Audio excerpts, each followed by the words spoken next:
All right, let's jump right in. We're going to do a literary investigation of one of the most influential collections of writings in human history, the New Testament. Now, for our purposes here, we're going to set aside questions of faith and look at it just as a historical document. And believe me, it's a document filled with some fascinating puzzles that scholars have been trying to solve for centuries. And that brings us to the central question that really kicks this whole thing off. The first 4 books, the Gospels, they all tell the story of one person, Jesus. But if you actually sit down and read them side by side, you start noticing they don't always agree. Not by a long shot. So why? Okay, let's get into it. The best way to really understand these differences is to treat the Gospels like a kind of textual puzzle. We're going to look at the evidence that's right there in the words themselves to figure out how they were actually put together. So our very first clue is in the first 3 Gospels, Matthew, Mark, and Luke. These 3 share so much material, often using the exact same Greek wording and putting events in the exact same order, that they've been given a special name, the Synoptic Gospels. It literally means seen together, because if you lay them out in 3 columns, the overlap is just incredible. But here's the problem. They're not identical. They share a ton, yeah, but they also each have their own unique stories and some pretty significant disagreements. And this challenge, explaining both the similarities and the differences, is what scholars call the Synoptic Problem. So how do we solve this thing? Well, for a long time now, the dominant explanation in the academic world has been what's known as the two-source hypothesis. Don't let the fancy name intimidate you. It's actually pretty simple. It breaks down into 3 basic steps. 1, most scholars agree that Mark was written first. This is called Markan Priority. 2, the authors of Matthew and Luke both had a copy of Mark, and they used it as the main blueprint for their own stories. And 3, to explain all the stuff that Matthew and Luke have in common that isn't in Mark, scholars think they both used another, now lost, document. It was probably a collection of Jesus' sayings, and they call it Q, which comes from the German word Quelle, meaning source. So, here's the big aha moment. If this hypothesis is right, it means Matthew and Luke are not independent eyewitnesses confirming what Mark wrote. Nope, they're more like editors, creating their own versions by weaving together 2 earlier documents, Mark and Q. And having their own editorial agendas is exactly what explains the differences between them. See, each author was tailoring the story for a specific audience. Matthew, for example, seems to be writing for Jewish Christians. He's constantly trying to connect Jesus to Old Testament prophecies. Luke, on the other hand, who also wrote the book of Acts, seems to be framing his story to show the Roman authorities that, hey, this new Christian movement isn't a threat to you. And of course, these very different goals meant they selected, changed, and added to their sources, which is what created the inconsistencies we can still read today. Okay, so we've got the synoptics sorted, but then there's John. If the first 3 Gospels are a puzzle of similarities, the Gospel of John is a whole different ballgame. It is radically different and stands almost completely on its own. Just look at this comparison. It's night and day. In the Synoptics, Jesus' big message is about the kingdom of God, and he teaches in these short, memorable little stories called parables. In John, Jesus gives these long, super complex philosophical speeches about himself as the divine logos, or the Word. Even the basic timeline is different. The Synoptics portray a ministry that lasts about a year. John's is closer to 3 years.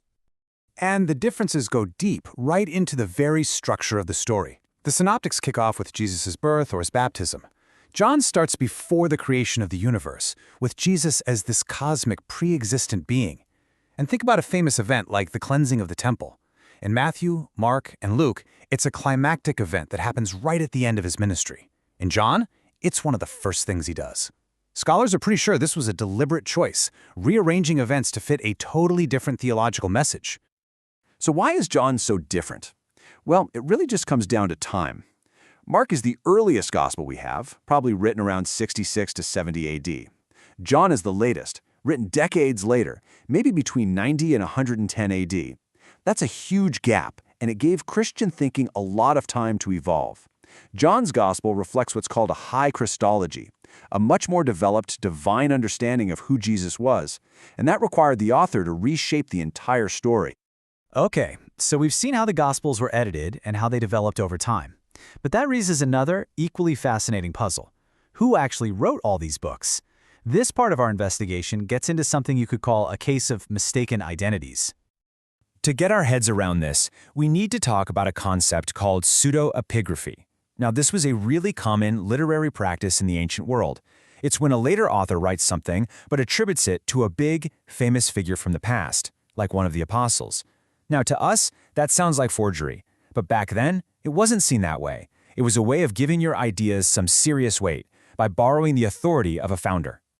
So why would they do this? Well, you have to remember, as the first generation of apostles started to die out, the church was changing. It was going from this small, grassroots movement into a more organized institution. To help anchor new church rules and new doctrines, later authors would write under the names of giants like Paul or Peter. It gave their words the authority of the original source. Okay, let's move from theory to some actual examples. The letters that are attributed to the apostles Paul and Peter give us some of the clearest cases of this pseudepigraphy in the entire New Testament. And this timeline here is absolutely crucial. See, the apostles Paul and Peter, they lived and did their work during what's called the Apostolic Age, which wrapped up around 70 AD. But a whole bunch of texts with their names on them, like the letters to Timothy and Titus or the letter we call 2 Peter, show all the signs of being written way later, in the post-apostolic age. So how can scholars tell? What are the clues? Well, if you look at the letters to Timothy and Titus, often called the Pastoral Epistles, the vocabulary and the writing style are just completely different from the letters we are certain Paul wrote. But even more telling, they talk about a formal church structure with jobs like bishops and deacons, an organization that just didn't exist when Paul was alive. They're trying to solve problems that popped up in the church long after he was gone. And there's a really broad consensus among scholars about several of these books. Ephesians is usually put in this category because of its unique style. The Pastorals, like we just saw, reflect a much later church structure, and a book like 2 Peter is almost certainly from the early 2nd century. I mean, its polished literary Greek is not what you'd expect from a Galilean fisherman, and it's dealing with the anxiety over the delayed second coming. That was a huge issue for the generation after the apostles. So, after looking at all this evidence from the Gospels and the letters, what's the verdict? What's the takeaway from our little investigation? It's this. We should probably stop thinking of the New Testament as a single book and start thinking of it more like a library.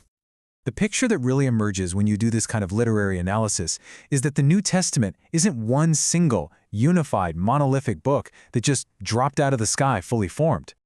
Instead, what we have is an anthology, a collection of documents compiled over many decades by lots of different authors from different communities, all trying to address their own unique problems and circumstances. And here's the most important part. The inconsistencies are not flaws. They're historical clues. They reveal the dynamic, messy, evolving story of how early Christian ideas developed. And that really gets to the heart of it. The very things that might look like problems or contradictions if you're looking for perfect harmony are, from a historian's point of view, a priceless record. They actually show us how beliefs and doctrines grew and changed over time. So, I'll just leave you with this final question to think about.